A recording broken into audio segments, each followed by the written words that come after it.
नमस्कार। मेरे चैनल पर आपका स्वागत है। हम सुनने जा रहे हैं नेहा एक रहस्यमय प्रेम कहानी। तो चलिए सुनते हैं अगला भाग 45। आत्या और नेहा बाहर बरामदे में अच्छी बातें कर रही थी। तब आत्या बड़ी मुस्कान से साथ बोलती है, नेहू अब तो मन हल्का सा हो गया है। नेहा बोली, हाँ आत्या, उस टाइम अगर तुम हमें अपना समझती तो इतनी बातें पैदा ही न होती। सच कह रही हो बच्ची, अभी भी अगर मन में कुछ हो तो कह सकती हो। नहीं बेटा, अब तो मुझे टेंशन फ्री लग रहा है। नेहा बोली, मैं कमरे में हूँ, ऑफिस का काम है। और थोड़ा स्माइल करके आत्या के गालों पे एक पप्पी लेके वो अपनी कमरे में चली गई। रात के खाने में अभी समय था।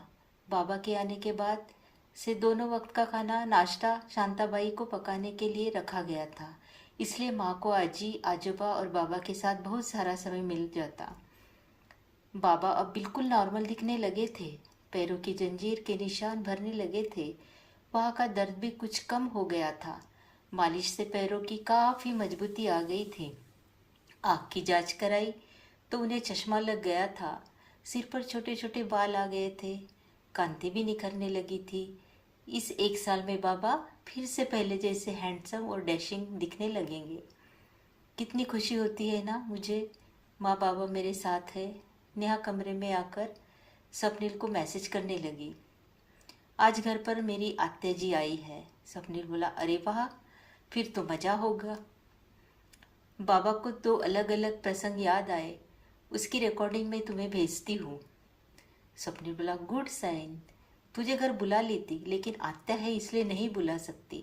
बेवजह वो तेरी सौ सौ पूछताछ करेगी, शक की नज़र से देखेगी। नेहा सुनना, पहले जितने भी अनुभव बताए वो सारे हमारे लिए कहानी के तौर पर ज़रूरी है, लेकिन बाबा जब गुफा का रहस्य बताएंगे तब मैं भी वहाँ रहूँगा और वीडियो रिकॉर्डिंग मैं खुद करूँगा। हाँ चलेगा। आत्या जी को रिपोर्टर के तौर पर पहचान करवाना, सो स्मार्ट। वो तो मैं हूँ ही। सच?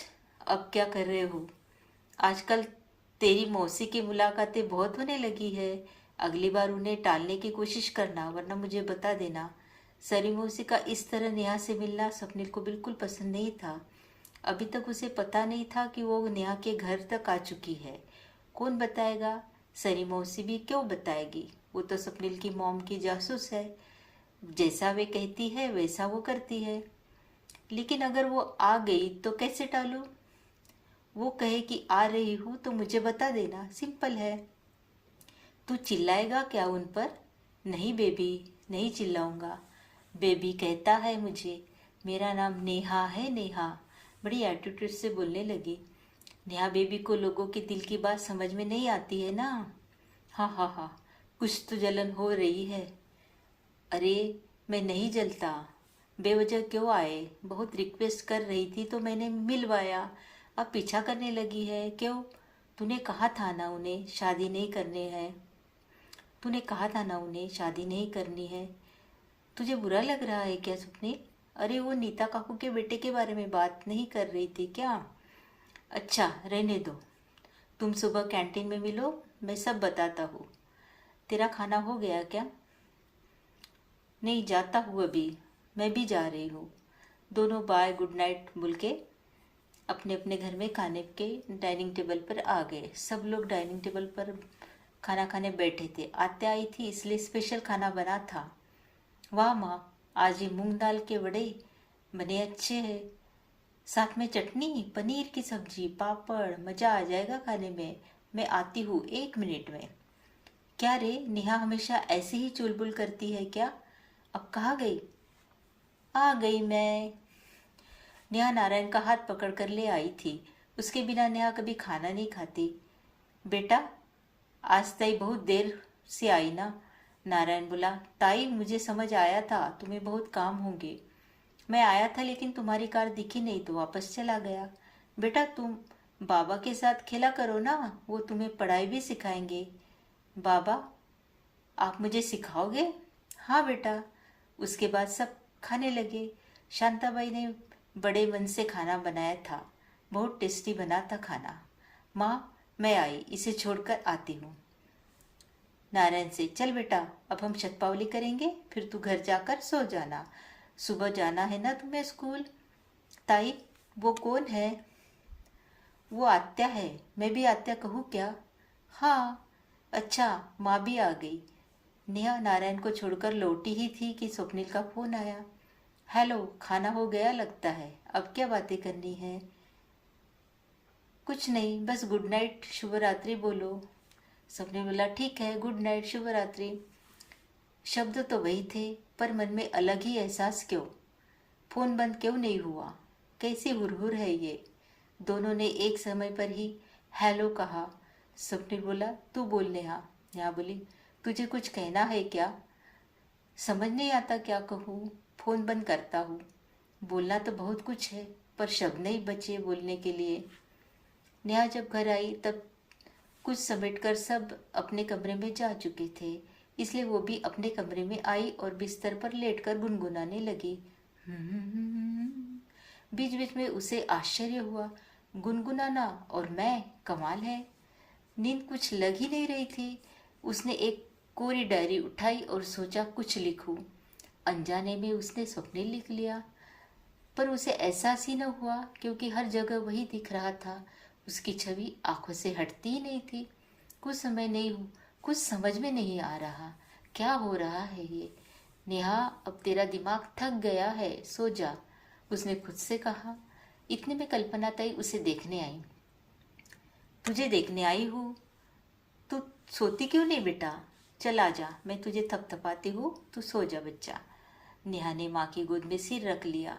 कल्पना ताई धीरे धीरे उसके माथे पर हाथ फेरते हुए अंगाई गाती है। सो जा मेरी बच्ची, चांद तुझे झुलाए, सपनों की नगरी में गीत नए गुंजाए।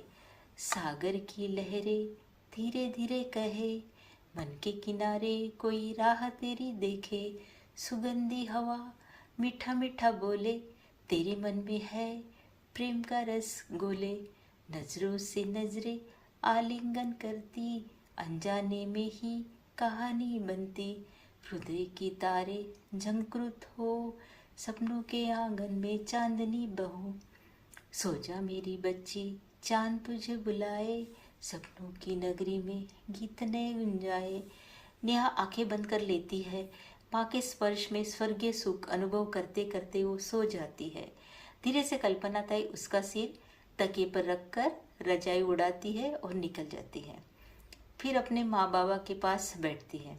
माँ बाबा वैसे तो जल्दी सो जाते थे, पर यहाँ आने के बाद से जानबूझकर देर से सोते हैं। उन्हें बेटी की खुशी में अच्छा लगता है। कितने दिनों से नागपुर जाने का प्लान कर रहे थे, पर वक्त तय ही नहीं होता।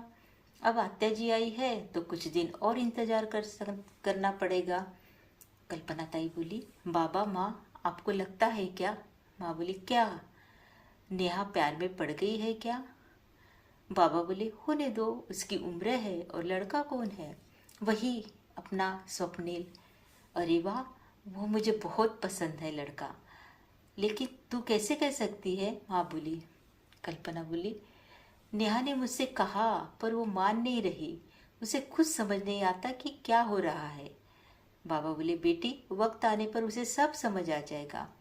हाँ, वही तो इंतजार कर रही हूँ।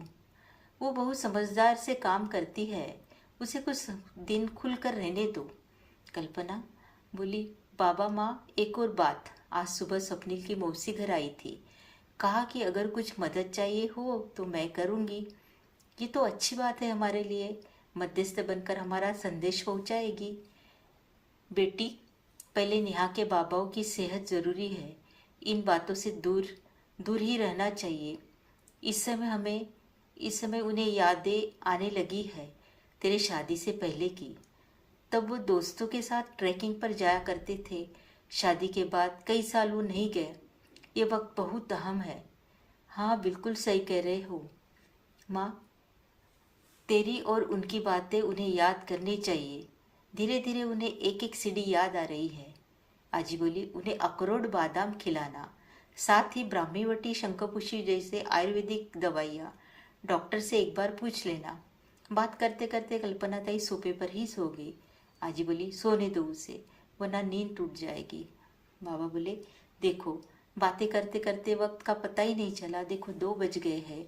आजी बोली, आज नींद ही नहीं आ रही, मैं थोड़ी टहल कर आती हूँ। मैं दीपक बुझा देती हूँ, फिर सो जाती हूँ।